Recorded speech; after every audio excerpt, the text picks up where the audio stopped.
Banyak cerita kesaksian orang-orang yang pernah bertemu dengan beliau dan merasakan karomah atau keistimewaannya.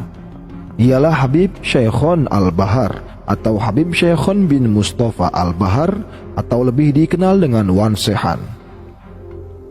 Sejumlah orang bahkan meyakini dia kerap sering menghilang bila karomahnya muncul di suatu tempat. Karomah sendiri adalah suatu keistimewaan atau kejadian yang luar biasa di luar nalar dan kemampuan manusia awam yang hanya terjadi pada orang tertentu.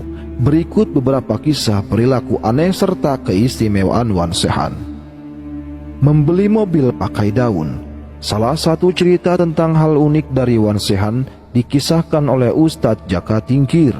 Pernah suatu hari Wan Sehan menghadiri acara Maulid Nabi di Masjid Nurussalam di samping rumah Ustadz Jaka Tingkir.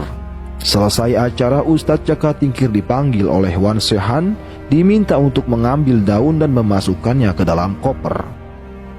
Ustadz Jaka Tingkir kemudian disuruh untuk membeli mobil Toyota Fortuner berwarna putih menggunakan daun dalam koper tersebut. Hal itu tentu membuat Ustadz Jaka Tingkir heran dan bertanya-tanya, membeli mobil kok pakai daun? Meski begitu, Ustadz Jaka Tingkir akhirnya tetap berangkat ke dealer untuk membeli mobil yang diminta Wan Sehan dengan membawa koper berisi daun tersebut. Namun siapa sangka, sesampainya di dealer Ustadz Jaka Tingkir tercengah dengan isi dalam koper. Bagaimana tidak, koper yang tadinya berisi daun itu tiba-tiba isinya sudah berubah menjadi penuh dengan uang. Ustadz Jaka Tingkir akhirnya membeli mobil itu dan membawanya pulang ke hadapan Wan Sehan. Wan Sehan pun lantas mencoret-coret mobil barunya itu dengan pilok warna-warni. Orang-orang meyakini ada hikmah di balik tindakan Wan Sehan itu, diantaranya agar menghilangkan rasa bangga akan duniawi. Tiba-tiba hadir di acara maulid. Suatu ketika sebut saja si A bersama dengan jamaah lainnya akan berangkat ke acara maulid Nabi. Ia bertemu dengan Wan Sehan dan lantas menyapa serta mengajaknya untuk ikut berangkat ke acara maulid tersebut.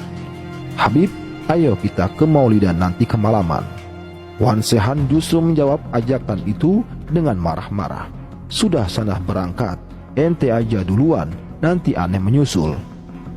Namun betapa kagetnya si A ketika sampai di majelis melihat Wan Sehan sudah ada di barisan jamaah paling terdepan bersama para habib dan ulama lainnya, berteriak-teriak di depan musola. Kejadian unik lain pernah menimpa seorang marbot musola yang pernah berinteraksi dengan Wan Sehan. Kala itu ketika memasuki waktu sholat maghrib, tepat di depan musola, Wan Sehan justru membawa gitar dan berteriak-teriak di depan musola. Sontak, hal itu membuat marbot musola kesal hingga memaki-maki Wan Sehan habis-habisan. Namun Wan Sehan tidak tinggal diam. Ia tiba-tiba menjepit leher si marbot tersebut dan dibenamkan ke dalam ketiaknya. Tetapi marbot itu justru menangis dan sambil berkata, "Saya melihat Masjidil Haram di Mekah. Saya melihat Baitullah dan Ka'bah di Mekah." Sang marbot akhirnya meminta maaf pada Wan Sehan. Datang ke rumah seorang keluarga miskin. Wan Sehan pernah disebutkan pernah tiba-tiba datang ke rumah sebuah keluarga miskin. Tanpa permisi, ia langsung masuk ke dalam rumah dan langsung menyantap makanan yang ada di meja makan rumah itu. Sang tuan rumah pun hanya terkejut tanpa berkata apapun. Tahu orang asing masuk ke rumahnya. Usai makan, Wan Sehan pamit dan mengucapkan terima kasih, assalamualaikum. Namun tak selang lama, keluarga pedagang kecil itu mendapatkan rizki yang tidak disangka-sangka. Kini mereka bahkan disebut telah menjadi pedagang besar. Banyak yang percaya bahwa seandainya keluarga itu marah pada Wan Sehan yang tiba-tiba datang ke rumahnya, mereka tidak akan menjadi seperti saat ini. Itulah cerita singkat karomah Habib Syekhon bin Mustafa Al-Bahar.